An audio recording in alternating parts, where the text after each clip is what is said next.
News and information you need to know. News Radio 910 WSBA and NewsRadio910.com. One of the things you've heard bandied about the last couple of days is, can governors actually legally block Syrian refugees from coming to their states? Do they have a role to play? And there are many people who have thought that our system of federalism in this country is kind of fading quickly under the yoke of the federal government taking over and the states having less power. With us this morning is a guy who deals in immigration. He is an immigration attorney. His name is Eric Cedillo, and he joins us here on the Gary Sutton Show. Eric, thanks for taking the time to be with us this morning. Really appreciate it. Thank you for having me on. Eric, when you look at, we've heard a lot of things said the last couple of days that, we have a lot of concern about the Syrian refugees. There's a real debate going on in the country right now regarding this. But you hear different people say, I was reading this guy, Richard Primus, who's a constitutional law professor at the University of Michigan. He said immigration law is federal. States are not supposed to engage in foreign relations or in diplomacy. So do governors have any power in this at all? Well, specifically with respect to the refugee resettlement, I don't think so. They can't deny access to their particular states if the president chooses to relocate them to a particular state.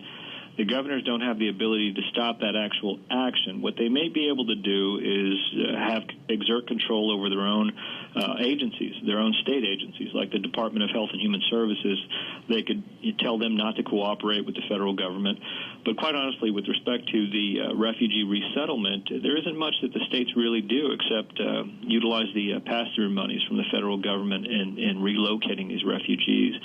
But just standing up and saying we don't want them, that has a really chilling effect on where the placement is going to go. So, for all, practical purposes, it's relatively effective.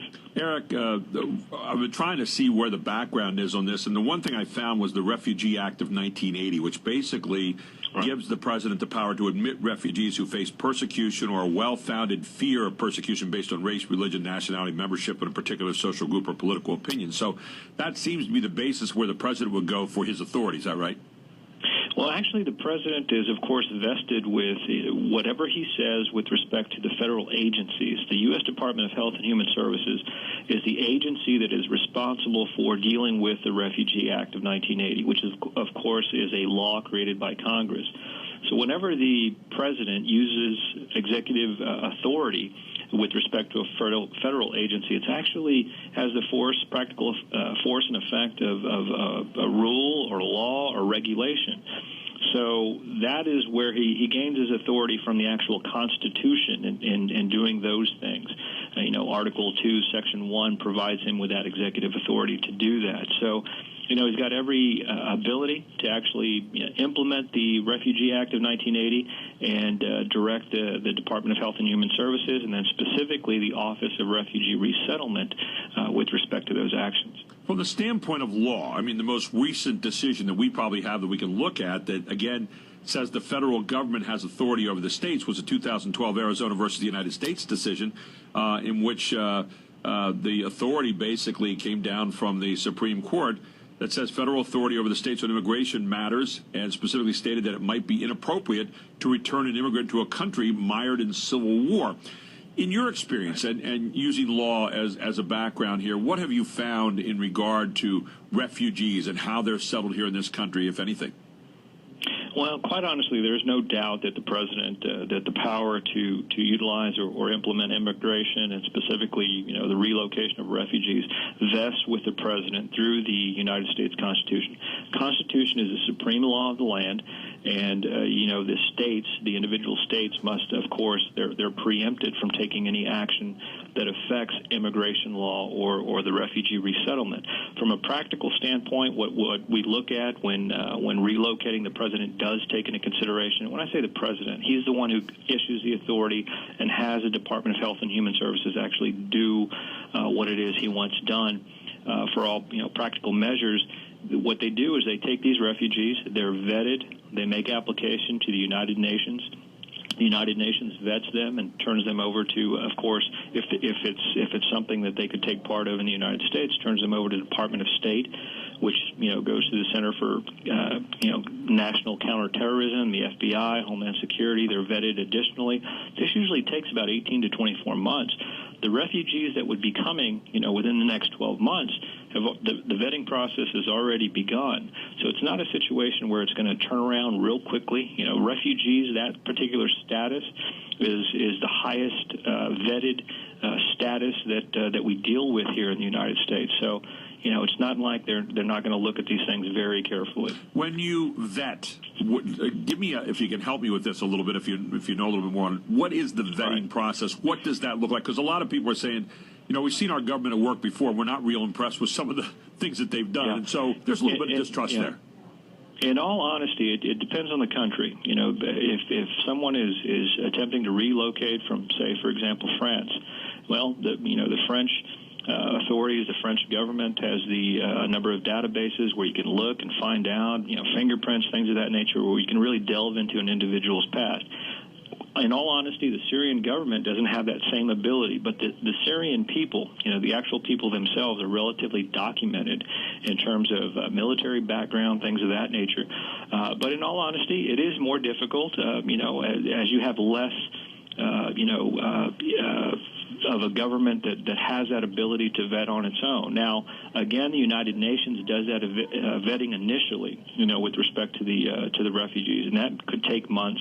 And then when it's passed over to the United States, we really do I think a high caliber job in vetting the individuals.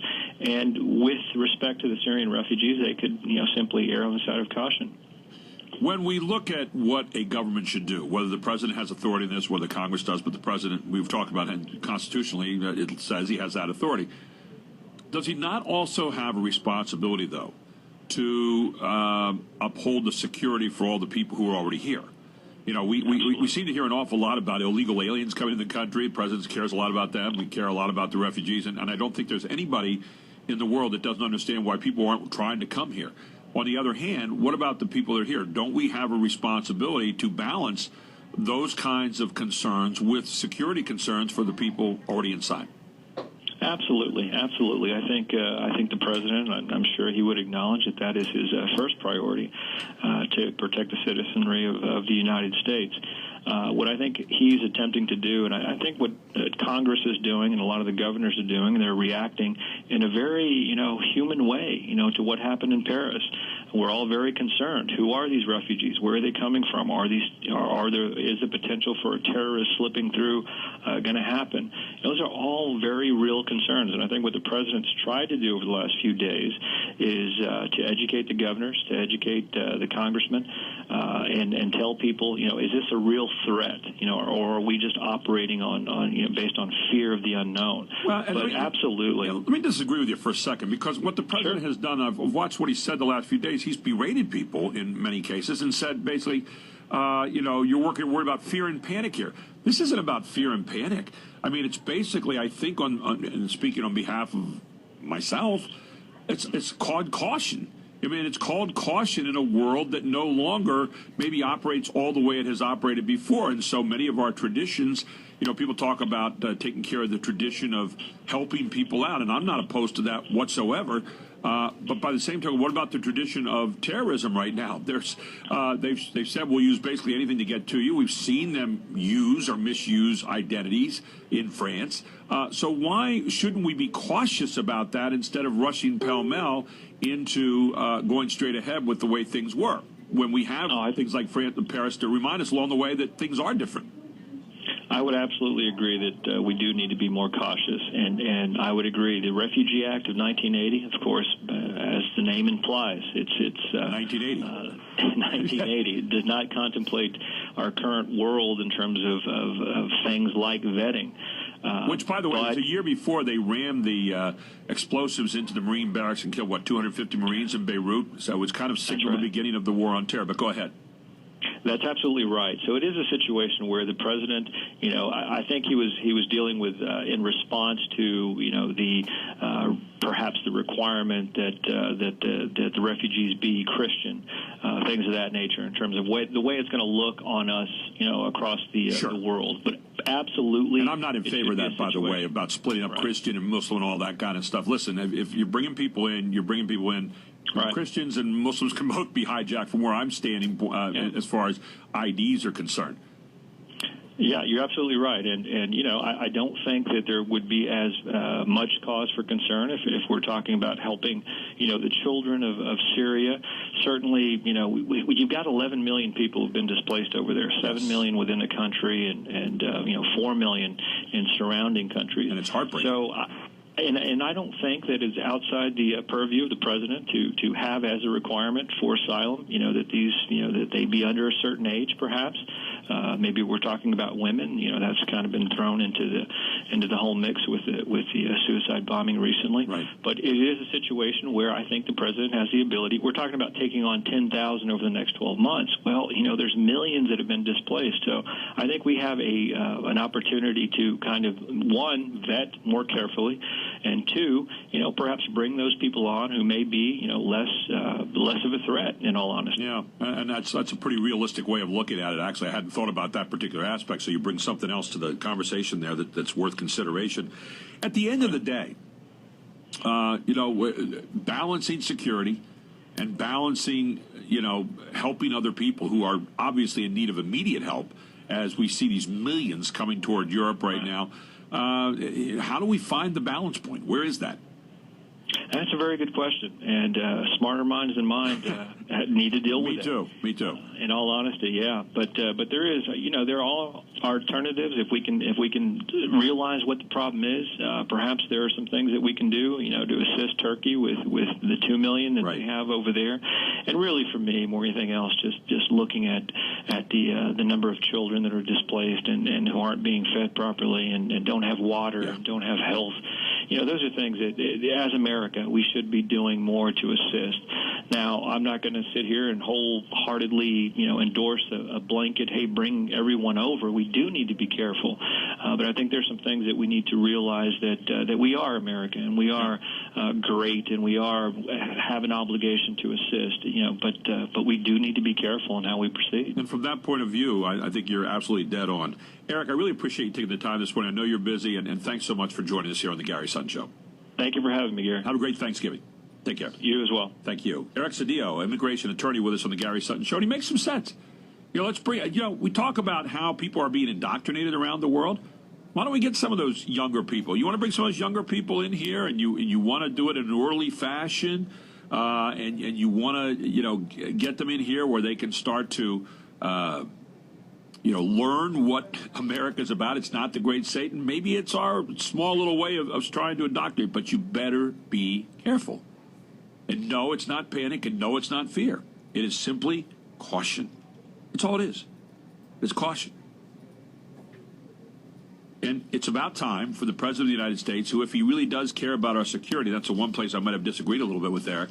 If he really does care about our security, and I'll tell you what, demonstrated by showing and talking and telling us what's being done in specifics so that we do alleviate some of that concern that we have about how he is running pell-mell over our rights and running pell-mell over our interests and saying one man knows more than millions. He does not. We'll be back with some final thoughts here on the Gary Sutton Show. It's a Thursday morning on News Radio 910 WSBA.